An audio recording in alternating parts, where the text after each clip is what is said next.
नाही, आता हा निर्णय काय माझ्या किंवा त्यांच्या हातातला नाही. हा निर्णय वरच्या पातळीच्या हातावरचा आहे. वरिष्ठ मंडळी या संदर्भामध्ये निर्णय घेतील. जे वर होईल ते होईल. आणि खरं तर आम्हाला कोणी भीती दाखवायची गरज नाही, कारण की आम्ही लढतो तर तेही लढतात. आम्ही जात्यात तर ते सोपात आम्ही जात्यात, असं आहे ना. त्यामुळं आम्हाला त्यांची गरज जेवढी आहे तेवढी त्यांनाही गरज आमची आहे ना. तर ते स्वतंत्रपणे निवडणूक लढू असं दंड थोपटले तर त्यांना शुभेच्छा आहे माझ्या. असं जर असेल तर शुभेच्छा आहे, या मैदानात. तुमची भूमिका काय?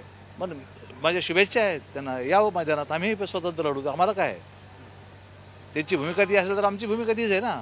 आम्हाला तर लढवायचं 100%.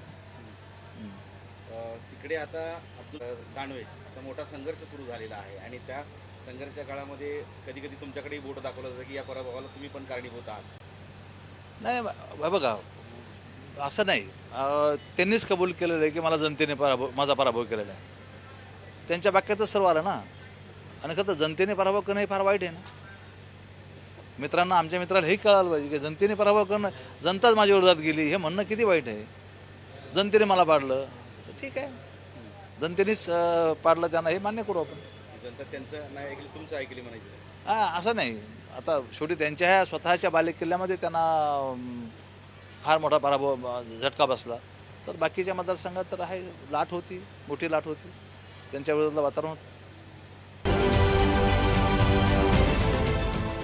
देश विदेशातील प्रत्येक घडामोडींचे लाईव्ह अपडेट मिळवण्यासाठी आता साम टीव्हीच्या सर्व सोशल मीडिया प्लॅटफॉर्मला लाईक, फॉलो आणि सबस्क्राईब करा.